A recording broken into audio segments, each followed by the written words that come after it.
दोस्तों, एएमजी की ऑनलाइन पाठशाला में एक बार फिर आपका स्वागत है। मैं आपका दोस्त शंकर लाल जाट।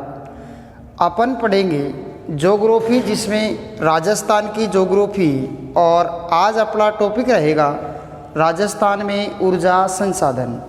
राजस्थान में ऊर्जा संसाधन हो या भारत में ऊर्जा संसाधन हो या विश्व में ऊर्जा संसाधन हो, आज ऊर्जा संसाधन एक महत्वपूर्ण विषय माना गया है। और जिस भी राष्ट्र में ऊर्जा संसाधन एक महत्वपूर्ण विषय रहेगा, उसमें उद्योग धंधे अधिक पनपेंगे। और ऊर्जा संसाधन नहीं है तो उस राष्ट्र में या उस देश में उद्योग धंधों को आप गति प्रदान नहीं कर सकते या उनका विकास नहीं कर सकते। तो ऊर्जा संसाधन किसी राष्ट्र की आर्थिक व्यवस्था में बहुत महत्वपूर्ण योगदान रहता है या रखता है। और वर्तमान समय में ऊर्जा संसाधन एक महत्वपूर्ण विषय बनता जा रहा है। ऊर्जा संसाधन को उद्योगों की रीढ़ की हड्डी माना जा रहा है। तो इस प्रकार से ऊर्जा संसाधन की अपन बात करें तो ऊर्जा संसाधन, एनर्जी रिसोर्स, एक महत्वपूर्ण टॉपिक माना जा रहा है। तो अगला देखते हैं, अपन पढ़ेंगे ऊर्जा संसाधन। ऊर्जा संसाधन, ऊर्जा संसाधन की बात करते अपन, एनर्जी रिसोर्स की बात करते हैं तो ऊर्जा संसाधन समवर्ती सूची का विषय है। किसका विषय है? समवर्ती सूची का विषय है। समवर्ती सूची का विषय है। समवर्ती का अर्थ होता है, समवर्ती का अर्थ होता है केंद्र प्लस राज्य सरकार। केंद्र की सरकारें हों या राज्य की सरकारें हों, दोनों का बराबर योगदान रहेगा और ये समवर्ती सूची का विषय माना जाता है। उसके बाद में ऊर्जा संसाधन प्रारंभ में, या देखो भैया, स्वतंत्र भारत में, स्वतंत्रता के समय राजस्थान में ऊर्जा का उत्पादन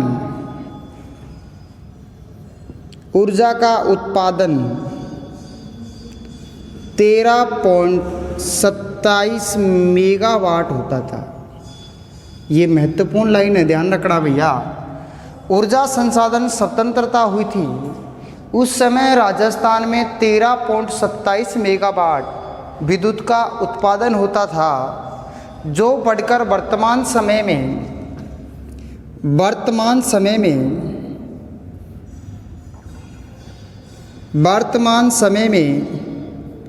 21,175 मेगावाट विद्युत का उत्पादन होता है। वर्तमान समय में 21,175 मेगावाट विद्युत का उत्पादन होता है। स्वतंत्रता के समय राजस्थान में 13.27 मेगावाट विद्युत का उत्पादन होता था। उससे बढ़कर वर्तमान समय में 21,175 मेगावाट विद्युत का उत्पादन हो रहा है। और ध्यान रखने वाली बात ये है, नोट में ध्यान रखने वाली ये बात ये है कि राजस्थान में सर्वाधिक विद्युत का उत्पादन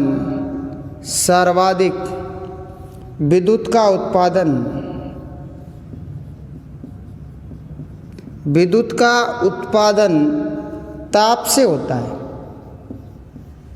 राजस्थान में सर्वाधिक विद्युत का उत्पादन होता है वो ताप से होता है। और ताप का अर्थ होता है कोयला। ताप का अर्थ क्या होता है? कोयला। अर्थात राजस्थान में सर्वाधिक विद्युत का उत्पादन होता है ताप के द्वारा होता है। और राजस्थान में सर्वाधिक ताप से विद्युत ऊर्जा का उत्पादन होता है। तो अगर राजस्थान की बात करें, स्वतंत्रता के समय राजस्थान में 13.27 मेगावाट विद्युत का उत्पादन होता था। वर्तमान समय में 21,175 मेगावाट विद्युत का उत्पादन होता है। इस प्रकार से अपन ने इस ऊर्जा उत्पादन के मामले में बहुत अधिक प्रोग्रेस की है और राजस्थान में सर्वाधिक विद्युत का उत्पादन ताप से या कोयले से होता है। तो इस प्रकार से ऊर्जा संसाधन के बारे में थोड़ी थोड़ी अपन ने जानकारी ली और इनसे कुछ महत्वपूर्ण तथ्य देखें तो राजस्थान में विद्युत उत्पादन की संभावनाएं कोयले के द्वारा की जा रही है और कई प्रकार के स्रोत और भी है, उनको आगे देखेंगे अपन लोग। अगला देखो भैया, और बात करते हैं ऊर्जा संसाधन। भारत में सबसे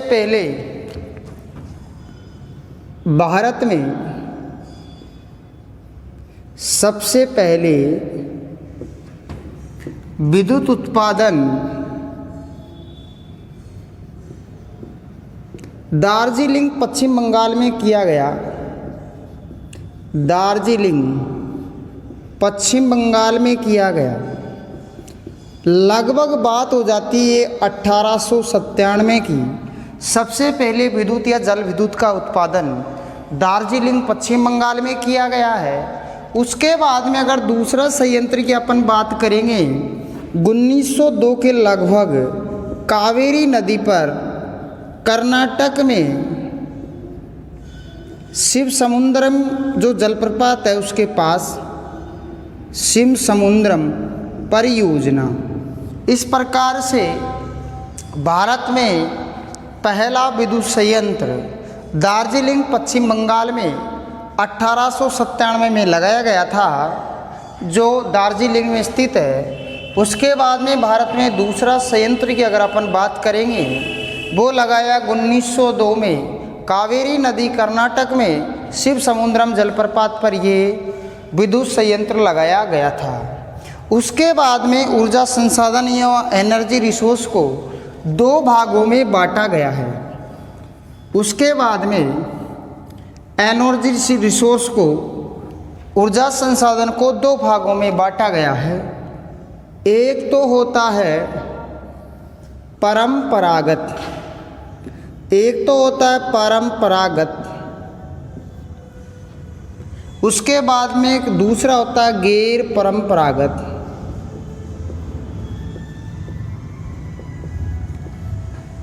परंपरागत में अगर बात करें तेल आ जाएगा, आणविक ऊर्जा आ जाएगी, परमाणु ऊर्जा आ जाएगी और जल ऊर्जा आ जाएगी। ये होते परंपरागत। परंपरागत का अगर अर्थ देखेंगे अपन लोग, प्राचीन काल से वे ऊर्जा संसाधन जिनका उपयोग प्राचीन काल से कर रहे हैं। परंपरागत का मतलब होता है जिन संसाधनों का उपयोग अपन प्राचीन काल से कर रहे हैं उनको परंपरागत स्रोत कहा जाता है या अनवीनीकरण भी कहा जाता है। अनवीनीकरण भी कहा जाता है। अनवीनीकरण का अर्थ होता है एक इनका नवीनीकरण या नए नहीं कर सकते, नए नहीं होते, अर्थात इनका एक बार उपयोग लेने के बाद में दोबारा इनका प्रयोग नहीं किया जा सकता। इनके भंडार सीमित मात्रा में हैं। इस प्रकार से इनको परंपरागत अनवीनीकरण, इनका नयापन या इनमें नयापन न्यूपन इसमें आ नहीं सकता। इस प्रकार से इनको परंपरागत या अनवीनीकरण कहा जाता है। और इनके तेल, आणविक, परमाणु और जल ऊर्जा संयंत्र इसमें परंपरागत के अंतर माने जाते हैं। लेकिन जल को गैर प्लस परंपरागत दोनों में रखा गया। कहाँ रखा गया इनको? दोनों में रहता है जल। जल दोनों में रहता है, गैर परंपरागत में भी रहता है और परंपरागत में भी रहता है। इस प्रकार से ऊर्जा संसाधन को अपन दो भागों में बांटेंगे। एक तो बांट दिया अपन लोगों ने परंपरागत, एक बांट दिया अपन लोगों ने गैर परंपरागत। उसके बाद में इसमें परंपरागत की बात करते हैं तो परंपरागत का मतलब होता है जिन संसाधनों से अपन वर्षों से ऊर्जा का उत्पादन कर रहे हैं उनको कहेंगे परंपरागत।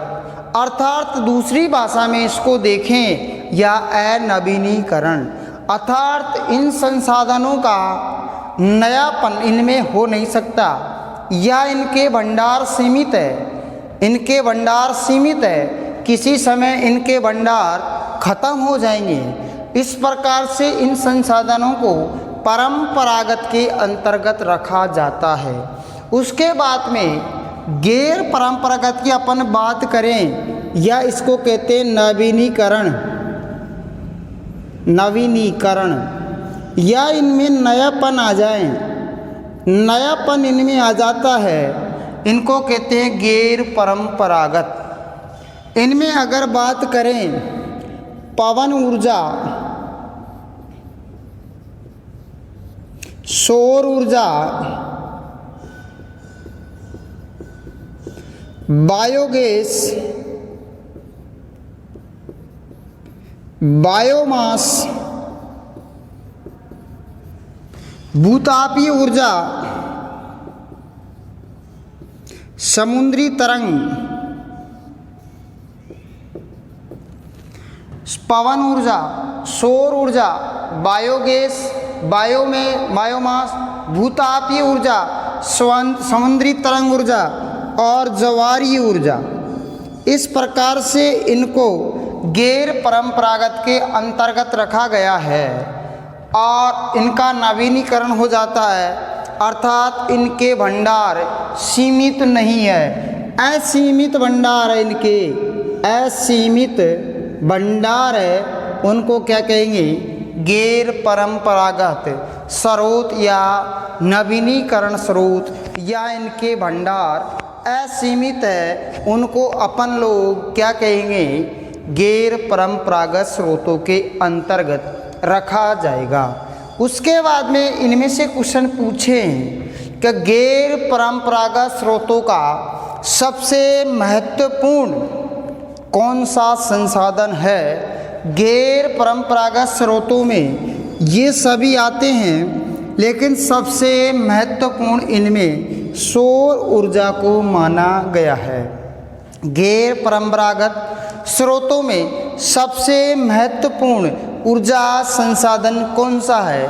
गैर परंपरागतों में सबसे महत्वपूर्ण ऊर्जा संसाधन सौर ऊर्जा संसाधन है। गैर परंपरागत स्रोतों में सबसे महत्वपूर्ण संसाधन कौन सा है? सौर ऊर्जा। सूर्य की जो एनर्जी है, सनलाइट है, वो कभी ख़त्म नहीं होती, क्योंकि एकमात्र वायुमंडल के अंदर सोर्स महत्वपूर्ण ऊर्जा का स्रोत किसको माना गया? सूर्य को माना गया। तो सौर ऊर्जा के अंतर्गत कभी भी ख़त्म नहीं होने वाली एनर्जी सौर ऊर्जा है और गैर परंपरागत स्रोतों में सबसे महत्वपूर्ण सौर ऊर्जा को माना गया है। अगला बात करते हैं पवन ऊर्जा की। पवन ऊर्जा में इसकी स्पीड 25 से 80 किलोमीटर प्रति घंटा अगर होगी तो सौर ऊर्जा संयंत्र का विकास होगा, नहीं तो नहीं होगा। पवन ऊर्जा की बात चल रही है। पवन के द्वारा जो ऊर्जा प्राप्त की जाती है उसको अपन कहेंगे पवन ऊर्जा। लेकिन पवन ऊर्जा के अंतर्गत यह शर्त रखी गई है कि हवा की स्पीड या पवन की स्पीड 25 से 80 किलोमीटर प्रति घंटा होना आवश्यक है। उस स्थान पर पवन ऊर्जा का संयंत्र लगाया जाएगा, नहीं तो नहीं लगाया जाएगा।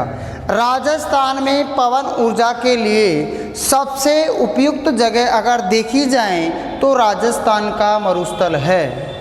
अगर पवन ऊर्जा के लिए राजस्थान के अंतर्गत अगर देखा जाए तो उसके लिए है मरुस्थल, वो भी कौन सा?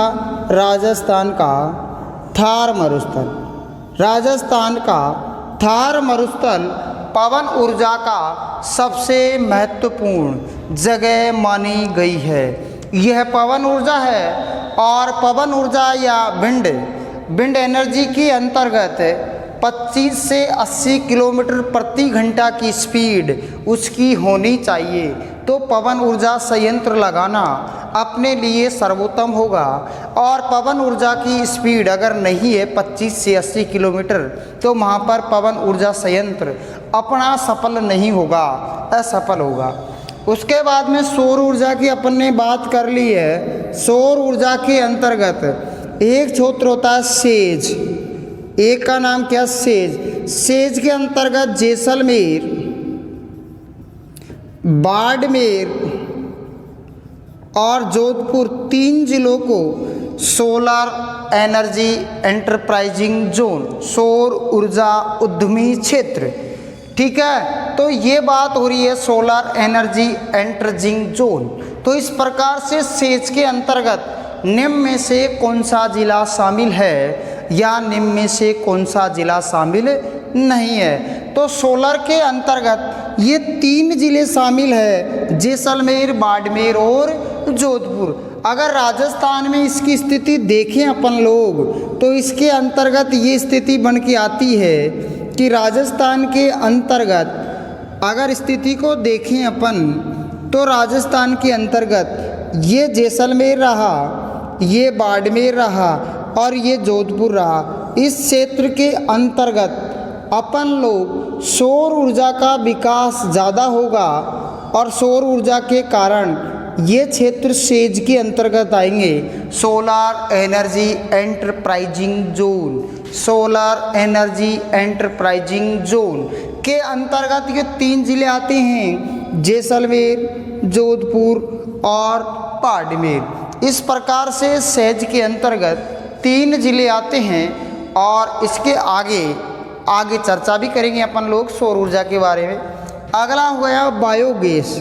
गोबर गैस के द्वारा जो विद्युत का उत्पादन किया जाता है उसको कहते हैं बायोगैस।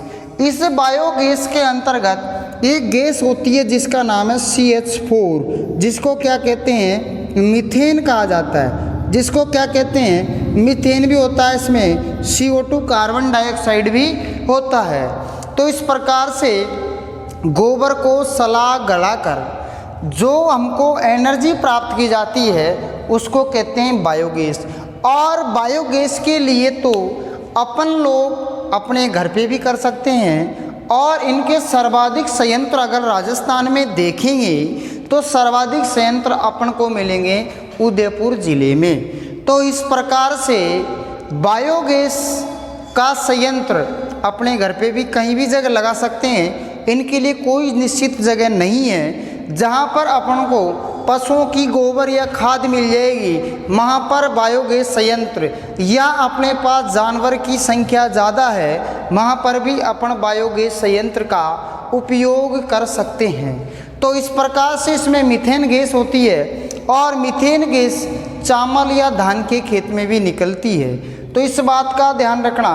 अगला है बायोमास संयंत्र, बहुत महत्वपूर्ण है बायोमास। में इसको समझा रहा हूँ क्या है। बायोमास का मतलब होता है सरसों की तूड़ी से विद्युत का उत्पादन करना। बायोमास अगला देखेंगे अपन बायोमास की अपन यहाँ बात करेंगे। अगर बायोमास का अर्थ होता है सरसों की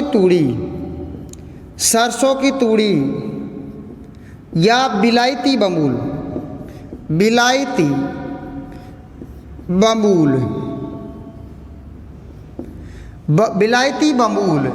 के द्वारा विद्युत का उत्पादन करना बायोमास कहलाता है।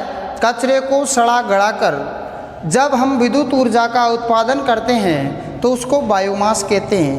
बायोमास का पहला जो कारखाना लगाया गया था राजस्थान में, वो पदमपुर गंगानगर में लगाया गया था।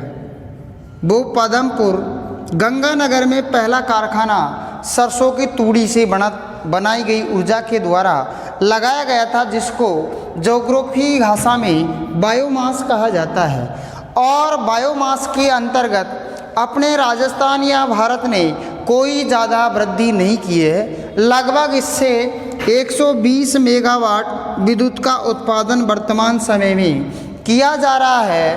और इस क्षेत्र में अपने भारत ने किसी प्रकार की कोई ज़्यादा प्रगति या विकास नहीं किया है। और बायोमास के द्वारा अब हो सकता है आने वाले समय में ये बायोमास संयंत्र अपने लिए बहुत ज़्यादा साबित हो सकता है, या एक एग्जाम्पल साबित हो सकता है। इसको मैं कह नहीं सकता, फिर भी लेकिन इसमें अपन लोगों ने वर्तमान समय में ज़्यादा प्रगति नहीं की है बायोमास संयंत्र के अंतर्गत। इसका पहला कारखाना पदमपुर के श्री गंगानगर में लगाया गया है। और वर्तमान समय में जो ये बायोमास संयंत्र है, इससे 120 मेगावाट विद्युत का उत्पादन किया जा रहा है।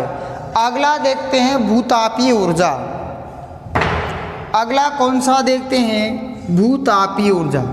यहाँ समझ में आ गई, आगे पढ़ने की ज़रूरत नहीं है।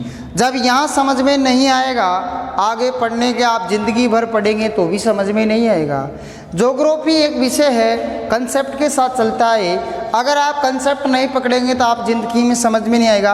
कॉम्पिटिटिव एग्ज़ाम में सर्वाधिक क्वेश्चन देने वाली ज्योग्राफी है या भूगोल ही है। लेकिन जो ये टॉपिक चल रहा है, इसमें से कोई छोटी से छोटी एग्ज़ाम लो, बड़ी से बड़ी एग्ज़ाम लो, सभी में लगभग क्वेश्चन इसमें से आते हैं। तभी मैंने जो भी टॉपिक पढ़ाया है बहुत बारीकी से पढ़ाया है, या आप ऑनलाइन में पढ़ें या आप ऑफलाइन में पढ़ें। लेकिन मैंने कभी नहीं की जो ऑनलाइन पढ़ाया वो ऑफलाइन पढ़ाया है, कभी कमी नहीं छोड़ी। आप मेरे साथ ज्योग्राफी में जुड़ते हैं तो आप कभी इस सब्जेक्ट के अंतर्गत या इस विषय के अंतर्गत कभी मात नहीं खा सकते। मैं 0 लेवल से ऊपर तक समझाता हूँ। अगर आप पेन कॉपी लेकर अगर आप बैठते हैं तो आपको किसी प्रकार की ज्योग्राफी में छोटे से छोटे कंपटीशन या बड़े से बड़े कॉम्पिटिटिव एग्ज़ाम में आपको किसी प्रकार की परेशानी नहीं आएगी। लेकिन आप अगर इनको संयम के साथ या अच्छी विवेचना के साथ पढ़ते हैं तो परेशानी नहीं आएगी, नहीं तो बहुत बड़ी परेशानी आपके साथ में खड़ी हो सकती है। अगला देखते हैं भूतापीय ऊर्जा। भूतापीय ऊर्जा, जियोथर्मल एनर्जी।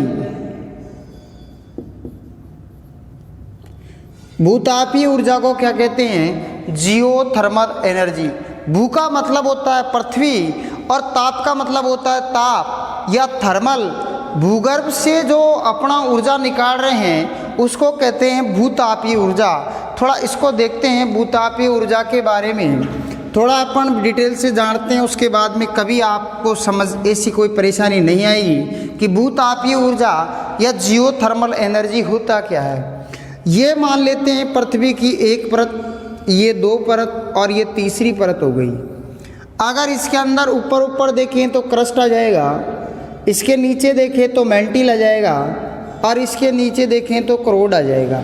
इस प्रकार से पृथ्वी आकाशीय पिंडों के अंतर्गत घूमती है और सूर्य के बाद में बुध और बुध के बाद में शुक्र और शुक्र के बाद में पृथ्वी सौरमंडल का तीसरा महत्वपूर्ण ग्रह माना गया है, जो एंटी क्लॉकवाइज घूमता है, पश्चिम से पूरब की ओर घूर्णन करता है। तो इस प्रकार से जब पृथ्वी अपनी घूमती है तो घूमने से क्रस्ट और मैंटिल इन दोनों के बीच में पहले मैंने बताया था एस्ट्रोनॉस्फेयर रहता है।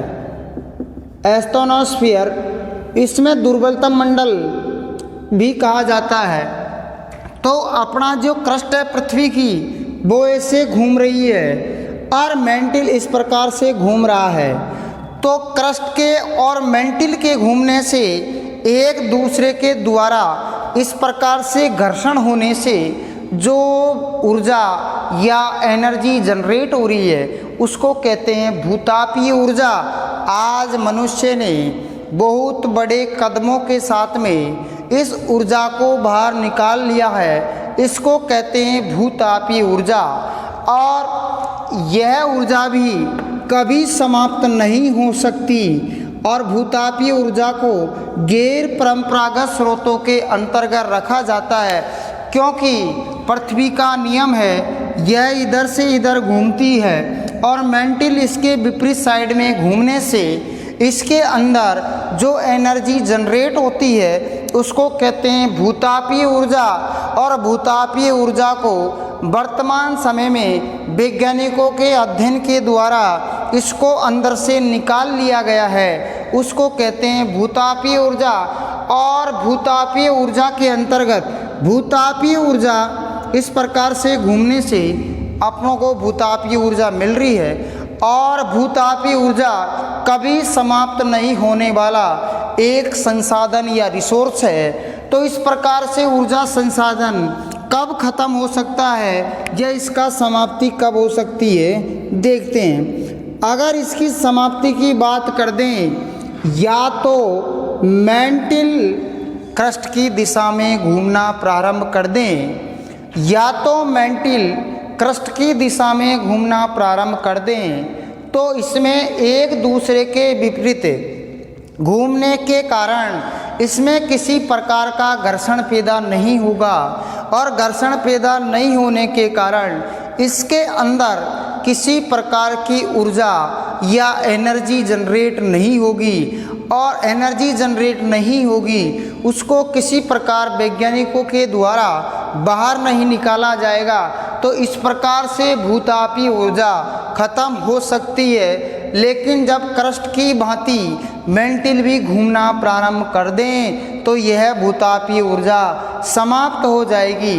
लेकिन आज वैज्ञानिकों के द्वारा इसको निकाल लिया गया है पृथ्वी के अंदर से। इसके भारत में 2-4 महत्वपूर्ण कारखाने लग रहे हैं। इनमें से पहला लगा है मणिकरण। पहला कारखाना भारत के अंदर मणिकरण के अंदर लग रहा है और मणिकरण हिमाचल प्रदेश के अंतर्गत है। इसका दूसरा कारखाना लद्दाख की पुंगा घाटी में लग रहा है। दूसरा कारखाना लद्दाख की पुंगा घाटी में लग रहा है। यह भी भूतापीय ऊर्जा या जियोथर्मल एनर्जी पर आधारित है। इस प्रकार से अपन ने भूतापीय ऊर्जा के बारे में विस्तार से वर्णन किया है। अब इसके अंदर कोई भी कंसेप्ट नहीं बचा है। अगला देखते हैं समुद्री तरंग।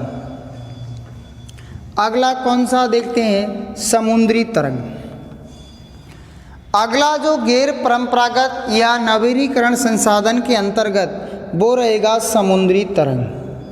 समुद्री तरंग, समुद्री तरंग के अंतर्गत देखें, समुद्री तरंग जब कोस्टल जो रीजन है या महासागरों के आसपास के जो क्षेत्र है उनमें समुद्रों की तरंगों के द्वारा जो विद्युत का उत्पादन किया जाता है उसको समुद्री तरंग कहा जाता है। और ये जो तरंगें होती हैं इनका वाटर जब कोई स्रोत के अंदर डाल लिया जाता है तो इसके अंदर से विद्युत जनरेट कर ली जाती है, इसको कहते हैं समुद्री तरंग। और विशाल जो महासागर होते हैं जैसे हिंद महासागर हो गया, अटलांटिक महासागर हो गया, प्रशांत महासागर हो गया और आर्कटिक महासागर हो गया, इस प्रकार से इन महासागरों के पास में जो कोस्टल रीजन क्षेत्र है, जो तटीय क्षेत्र है, उनमें इस विद्युत ऊर्जा का उत्पादन बड़ी आरामी से किया जाता है और ये क्षेत्र भी या ये संयंत्र भी कभी समाप्त होने वाला नहीं है। इस कारण से यह गैर परंपरागत या नवीनीकरण के द्वारा अंतर्गत रखा जाएगा। तो इसका एक कारखाना बीजिगम जो केरल में लगा हुआ है, बीजिगम, इसका पहला कारखाना बीजिगम कहाँ पड़ता है? केरल में। इसमें इसका एक कारखाना लगा दिया गया है समुद्री तरंगों के द्वारा जो कारखाना लगाया बीजिगम केरल में लगा हुआ है।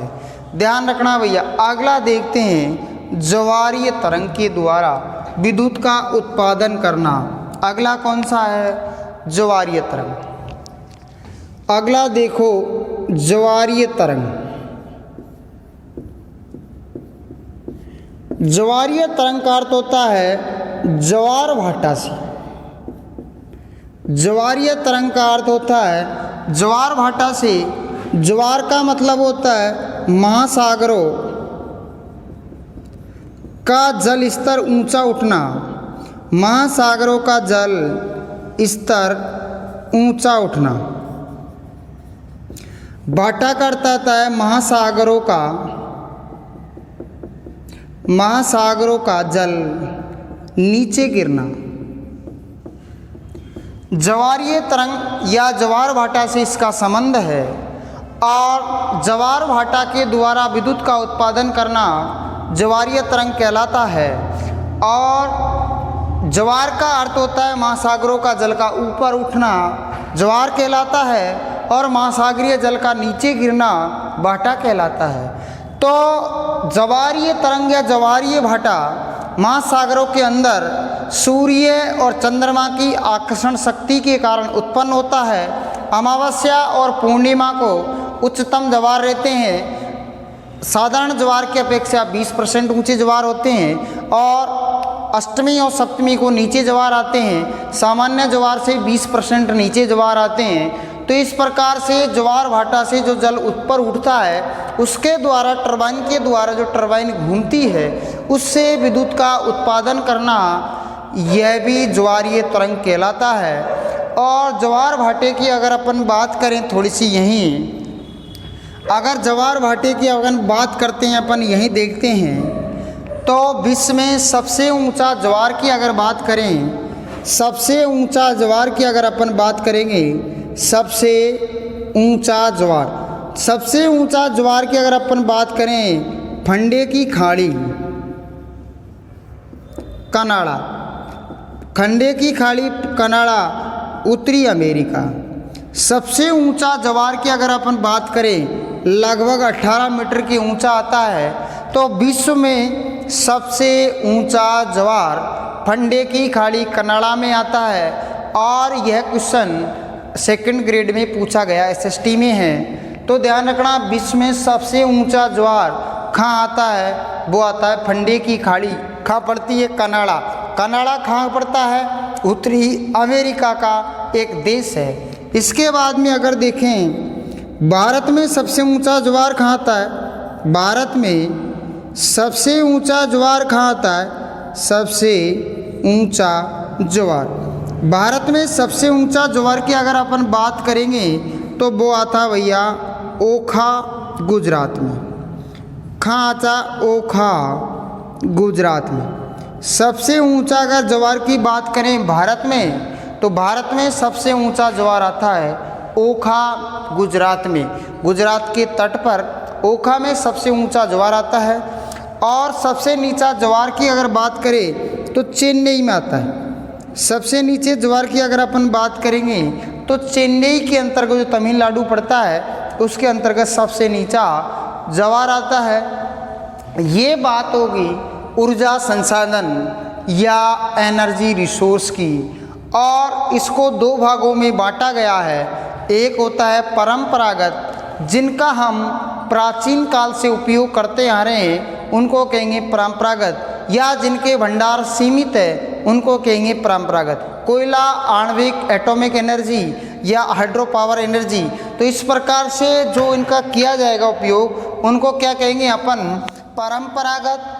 और जो जिनका नवीनीकरण हो सकता है, जिनके भंडार असीमित है, उनको कहा जाएगा गैर परंपरागत। गैर परंपरागत के अंतर्गत पवन ऊर्जा, सौर ऊर्जा, बायोगैस, बायोमास, भूतापीय ऊर्जा, समुद्री तरंग ऊर्जा और ज्वारीय तरंग ऊर्जा के द्वारा विद्युत का उत्पादन करना ये क्या कहलाता है? गैर परंपरागत के अंतर्गत आता है। उसके बाद में और महत्वपूर्ण डिटेल देखते हैं इनके बारे में। तो देखो आगे, अगला इनका नामकरण की बात कर लेते हैं, कौन कौन से क्षेत्र है इनमें। देखो भाई, अगली बात करें अपन लोग तो देखो, अगले देखते हैं राजस्थान विद्युत मंडल निगम की स्थापना। राजस्थान विद्युत निगम लिमिटेड की स्थापना, लिमिटेड की स्थापना की अगर अपन बात करें, स्थापना इसकी 1957 में राजस्थान विद्युत निगम लिमिटेड की स्थापना की गई थी, लेकिन 2000 के अंतर्गत सन 2000 में इसका विभाजन लगभग 5 कंपनियों में कर दिया। कितनी कंपनियों में कर दिया? 5 कंपनियों में इसका विभाजन कर दिया राजस्थान विद्युत निगम लिमिटेड। पहली जो कंपनी थी इसकी राजस्थान विद्युत निगम लिमिटेड, दूसरी जो कंपनी थी राजस्थान विद्युत प्रसारण लिमिटेड, तीसरी जो कंपनी थी जयपुर विद्युत निगम लिमिटेड, चौथी जो कंपनी थी जोधपुर विद्युत निगम लिमिटेड, और जो 5वीं कंपनी थी अजमेर विद्युत निगम लिमिटेड। इस प्रकार से राजस्थान विद्युत जो निगम लिमिटेड की स्थापना 1 जुलाई 1957 को की गई थी। इसको 2000 में तोड़कर लगभग 5 कंपनियों में विभाजित कर दिया। राजस्थान विद्युत निगम लिमिटेड, राजस्थान विद्युत प्रसारण लिमिटेड, जयपुर विद्युत निगम लिमिटेड, जोधपुर विद्युत निगम लिमिटेड, और अगला था अजमेर निगम लिमिटेड के बारे में। इस प्रकार से इसको 5 कंपनियों में सन 2000 में तोड़ दिया गया और इनका बंटवारा इस प्रकार से कर दिया गया। देखो, इसका बंटवारा इस प्रकार से कर दिया गया है। देखो भैया, अगर पहले की बात करें जयपुर विद्युत निगम लिमिटेड,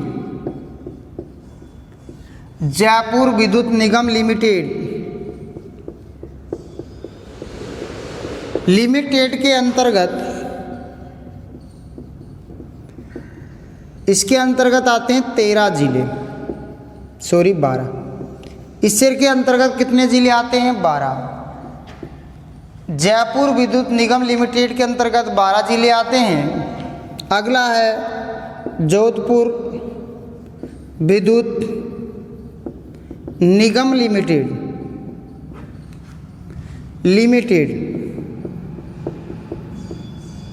टेड के अंतर्गत 11 जिले आते हैं। अगला है अजमेर विद्युत निगम लिमिटेड, इसके अंतर्गत 10 जिले आते हैं। तो राजस्थान के अंतर्गत टोटल कितने हैं? 33 जिले हैं। 12 जिले ते आते हैं जयपुर, 11 जिले आते हैं जोधपुर, और 10 जिले आते हैं अजमेर। तो टोटल अगर देखें तो टोटल जिले हो गए 33। तो इस प्रकार से राजस्थान विद्युत निगम लिमिटेड की स्थापना 1 जुलाई 1957 को की गई थी। इसके अंतर्गत 2000 के अंतर्गत इसका विभाजन कर दिया और 5 कंपनियों को इसका कार्यभार सौंप दिया गया। 5 कंपनियों को कार्यभार सौंपने के पीछे राजस्थान जयपुर विद्युत निगम लिमिटेड, इसके अंतर्गत 12 जिलों की जिम्मेदारी सौंपी गई है। उसके बाद में जोधपुर विद्युत निगम लिमिटेड के अंतर्गत 11 जिलों की जिम्मेदारी सौंपी गई है, और उसके बाद में अजमेर विद्युत निगम लिमिटेड जिसको 10 जिलों की कार्यभार सौंपा गया है। इस प्रकार से ये जयपुर विद्युत निगम लिमिटेड के अंतर्गत ये विभाजन कर दिया गया था 2000 के अंतर्गत। राजस्थान राज्य विद्युत निगम लिमिटेड की स्थापना 1 जुलाई 1957 को की गई थी। तो इस प्रकार से कुछ महत्वपूर्ण तथ्य थे इसमें, उनको अपन ने अपनी बड़ी बारीकी से देखा था। और आपको ज़्यादा पढ़ने की ज़रूरत नहीं है। इस YouTube चैनल को लाइक और सब्सक्राइब ज़रूर करें और अधिक से अधिक मात्रा में इसको शेयर करें। अगला देखते हैं अपन। तो पहला अगर बात करें अपन, पहली बात करेंगे चंबल परियोजना। पहली कौन सी है? चंबल परियोजना। चंबल परियोजना की अगर अपन बात करेंगे, यह राजस्थान प्लस मध्य प्रदेश के मध्य स्थित है। 50% हिस्सा राजस्थान का है और 50% हिस्सा किसका है? मध्य प्रदेश का है। यहाँ पर 4-5 संयंत्र लगाए गए। पहला लगाया था राणा प्रताप सागर, उसके बाद में लगाया था इसने जवाहर सागर, उसके बाद में तीसरा लगाया था इन्होंने गांधी सागर, ये मध्य प्रदेश में है। तो इस प्रकार से इनके अंतर्गत ये लगाया था। तो इससे लगभग 172 मेगावाट विद्युत का क्या होता है? उत्पादन होता है। इससे लगभग 99 मेगावाट विद्युत का उत्पादन होता है और इससे लगभग 115 मेगावाट विद्युत का उत्पादन होता है। इस प्रकार से इन्होंने जो संयंत्र लगाए हैं, लगभग ये संयंत्र 386 मेगावाट के हैं। चंबल परियोजना के अंतर्गत 386 मेगावाट के ये संयंत्र लगे हुए हैं। इनमें से 50% हिस्सा राजस्थान का है और 50% हिस्सा किसका है? मध्य प्रदेश का है। टोटल ऑल ओवर इसमें 386 मेगावाट विद्युत का उत्पादन हुआ। इसमें से 50% किसका कट गया? राजस्थान का। तो राजस्थान के अंतर्गत 193 मेगावाट विद्युत का क्या हुआ? उत्पादन आया, या राजस्थान के हिस्से में 193 मेगावाट विद्युत का उत्पादन चंबल परियोजना के अंतर्गत किया जा रहा है। इस प्रकार से यहाँ पर अपन ने देख लिया राजस्थान का हिस्सा 193 मेगावाट का हुआ है। इसके बाद में अगला देखते हैं, ये चंबल परियोजना की बात हो गई। अगला देखें भाखड़ा नागल परियोजना। अगला देखें भाखड़ा नागल परियोजना। भाखड़ा नागल परियोजना, भाखड़ा नागल परियोजना राजस्थान, पंजाब, हरियाणा की संयुक्त परियोजना है। संयुक्त परियोजना है यह राजस्थान, पंजाब और हरियाणा की संयुक्त परियोजना है। अगर इस परियोजना की बात करेंगे अपन, तो एक नदी यहाँ से प्रवाहित होती है। इसके बाद में एक नदी और आती है, इसका नाम है ब्यास और इसका नाम है सतलज। सतलुज भी कहते हैं इसको। यहाँ पर एक बांध बनाया गया जिसको कहते हैं भाखड़ा नागल बांध।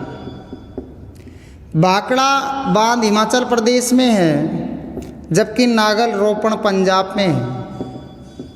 दोनों एक जगह नहीं है, ध्यान रखना भाई। भाखड़ा हिमाचल बिलासपुर हिमाचल प्रदेश में पड़ता है, जबकि नागल की अगर बात करें, लगभग ये भाखड़ा से 13 किलोमीटर दूर है। लगभग भाखड़ा से कितना दूर है? 1300 किलोमीटर दूर है। ये पंजाब और हिमाचल प्रदेश की सीमा पर स्थित है। ये पंजाब में है और रोपण क्षेत्र में पड़ता है। इसके बाद में यह डैम बनाया, उसका नाम है भाखड़ा नागल बांध। और यह परियोजना के राजस्थान का हिस्सा 15.22% है। इसमें राजस्थान का हिस्सा कितना है? 15.22% है। इसमें से जो कुल ऑल ओवर टोटल जो एनर्जी प्राप्त होती है, इसमें टोटल जो एनर्जी होती है 1486 मेगावाट होती है। लगभग 1486 मेगावाट विद्युत का उत्पादन होता है। इसमें से अगर अपन 15.22% निकालें तो राजस्थान के हिस्से में आती है 227 मेगावाट। इस प्रकार से भाखड़ा नागल बांध के द्वारा लगभग 227 मेगावाट विद्युत का उत्पादन राजस्थान के हिस्से में आ रहा है। तो इस प्रकार से भाखड़ा नागल परियोजना की अपन ने बात कर ली। राजस्थान प्लस हरियाणा और पंजाब के अंतर्गत आते हैं। यह राजस्थान का हिस्सा, इसमें 15.22 है, जबकि इसके लिए राजस्थान के हिस्से में टोटल जो एनर्जी आ रही है 227 मेगावाट विद्युत का उत्पादन हो रहा है इसके अंतर्गत से। अगला अगर देखें अपन, अगला बात यहाँ से ब्यास और दोनों नदियों के संगम पर बना हुआ ये बांध है। भाखड़ा और नागल दोनों अलग अलग जगह पे है। भाखड़ा बांध हिमाचल प्रदेश के बिलासपुर में है, जबकि नागल रोपड़ पंजाब में स्थित है। भाखड़ा से नागल बांध लगभग 13 किलोमीटर दूर स्थित है। इस प्रकार से अगला जो देखेंगे जल ऊर्जा। जल ऊर्जा की बात करें, hydro power project. Hydro power project की अगर अपन बात करेंगे, जल ऊर्जा की बात करें या हाइड्रो एनर्जी की बात करें, इसका जो पहला अपने यहाँ राणा प्रताप सागर है,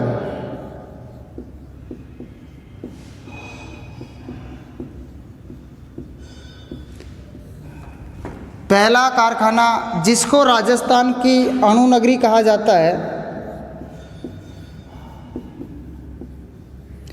जिसको राजस्थान की अणु नगरी कहा जाता है, और यह हाइड्रो पावर पर आधारित है। यह हाइड्रो पावर पर आधारित है। इसके बाद में यह राजस्थान का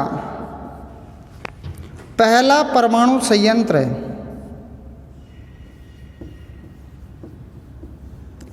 यह राजस्थान का पहला परमाणु संयंत्र है और भारत का दूसरा परमाणु संयंत्र है। भारत का दूसरा परमाणु संयंत्र है। जब भाई राजस्थान का तो पहला है और भारत का दूसरा है, तो भारत का पहला कौन सा? तारापुर। भारत का पहला कौन सा है? तारापुर। कहाँ पड़ता है? महाराष्ट्र। तो भारत का पहला परमाणु संयंत्र तारापुर महाराष्ट्र में लगाया गया। राजस्थान का पहला परमाणु संयंत्र रावतभाटा चित्तौड़गढ़ के अंतर्गत लगाया गया। यह कहाँ स्थित है? रावतभाटा चित्तौड़गढ़ में। रावतभाटा कहाँ पड़ता है? चित्तौड़गढ़ में स्थित है। भारत का पहला परमाणु संयंत्र तारापुर महाराष्ट्र में लगाया। उसके बाद में अगर और देखें तो यह चल रहा, इसकी स्थापना की बात करें 1965 में इसकी स्थापना की कनाडा के सहयोग से। सहयोग कौन सी कंपनी का रहा है इसमें? कनाडा के। 1972-73 के अंतर्गत इसमें विद्युत का उत्पादन होने लग गया। तो राजस्थान का पहला परमाणु संयंत्र रावतभाटा चित्तौड़गढ़ के अंतर्गत है। इसको राजस्थान की अणु नगरी कहा जाता है। भारत का दूसरा परमाणु संयंत्र, राजस्थान का पहला परमाणु संयंत्र रावतभाटा चित्तौड़गढ़ के अंतर्गत है। इसकी स्थापना 1965 में कनाडा के सहयोग से की गई थी और 1972-73 के अंतर्गत यह इसका विद्युत उत्पादन होने लग गया था। इसके बाद में एक और कारखाना है भारत के राजस्थान के अंतर्गत, उसको और देखते हैं। वो भी किस पर है? हाइड्रो पावर पर प्रोजेक्ट है। अगला देखें तो लग रहा है भैया माही सागर। माही सागर कहाँ स्थित है? बोरखेड़ा बांसवाड़ा। कहाँ स्थित है? बोरखेड़ा बांसवाड़ा में स्थित है। यह भी किस पर आधारित है? यह है राजस्थान का, यह है राजस्थान का दूसरा, यह है राजस्थान का दूसरा परमाणु संयंत्र, यह है राजस्थान का दूसरा परमाणु संयंत्र है। लगभग इसकी 2 इकाइयों, एक इकाई में 702 इकाइयों में लगभग 1400 मेगावाट विद्युत का उत्पादन हो रहा है और 2 इकाई निर्माणाधीन चल रही है, निर्माणाधीन चल रही है। 2 इकाई, एक इकाई में लगभग 700 मेगावाट, 2 में 1400 मेगावाट हो रहा है, इसका उत्पादन हो रहा है, लेकिन 2 इकाइयाँ इसकी निर्माणाधीन अभी चल रही है। तो ये बात होगी हाइड्रो पावर या जल एनर्जी या वाटर एनर्जी के द्वारा जो विद्युत का उत्पादन किया जा रहा है, इसकी बात हो गई। राजस्थान में ये 2 हाइड्रो पावर 2 स्थित है और इससे परमाणु संयंत्र माने गए हैं। उसके बाद में अगर भारत में देखें तो भारत में बहुत सारे परमाणु संयंत्र हैं। अगर और देखें तो एक तो रह गया नरोरा, उत्तर प्रदेश में स्थित है। उसके बाद में केगा, कर्नाटक में स्थित है। उसके बाद में काकरापार गुजरात में स्थित है। उसके बाद में कुंडनकुलम तमिलनाडु में स्थित है। इसके बाद में और देखें कलपक्कम तमिलनाडु में स्थित है। उसके देखें तो अगला तारापुर महाराष्ट्र में स्थित है। उसके बाद में देखें तो रावतवाटा चित्तौड़गढ़ में स्थित है। तो ये सारे क्या है? Hydro power. ये क्या है? हाइड्रो पावर स्टेशन है या हाइड्रो पावर या जल पावर स्टेशन है। इनको हाइड्रो पावर एनर्जी भी कहा जाता है। तो इस प्रकार से नरोरा उत्तर प्रदेश में है, केगा कर्नाटक में है, काकरापार गुजरात में है, कुंडनकुलम तमिलनाडु में है, कलपक्कम तमिलनाडु में है, तारापुर महाराष्ट्र में है और रावतवाटा चित्तौड़गढ़ में है। और देखें तो माहीसागर बजाज बांध जो कहाँ है? बांसवाड़ा में। ये भी कहाँ है? राजस्थान में है। तो इस प्रकार से ये सारे हाइड्रो पावर प्रोजेक्ट के अंतर्गत रखे गए हैं। इसके बाद में और देखें, देखो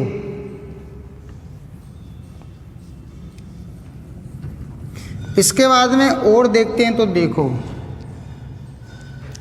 तापीय विद्युत ग्रह की अगर अपन बात करेंगे, थर्मल एनर्जी,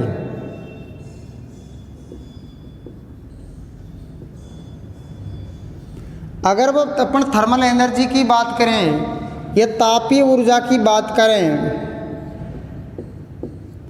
तो तापीय ऊर्जा को 2 भागों में बांटा गया है। पहला है क्रिटिकल और दूसरा है सुपर। क्रिटिकल पावर और दूसरा है सुपर पावर। जिन ऊर्जा संसाधनों से 1000 मेगावाट से अधिक उत्पादन किया जाता है, 1000 मेगावाट से विद्युत का उत्पादन अधिक होता है। 1000 मेगावाट से अधिक विद्युत का उत्पादन होता है, उनको कहते हैं सुपर पावर स्टेशन। और क्रिटिकल में होता है एक इकाई में 500 मेगावाट से अधिक उत्पादन होता है,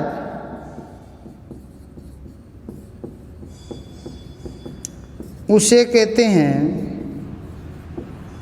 क्रिटिकल पावर। उसे क्या कहेंगे? Critical power. जिनसे 1000 मेगावाट का उत्पादन होता है उसको क्या कहेंगे? Critical power. और जिनसे 1000 मेगावाट से ज़्यादा का उत्पादन होता है उसको कहेंगे सुपर पावर। तो ध्यान रखना ये दोनों बात है। इसके बाद में अगला देखते हैं, थर्मल पावर की बात करते हैं। तो पहला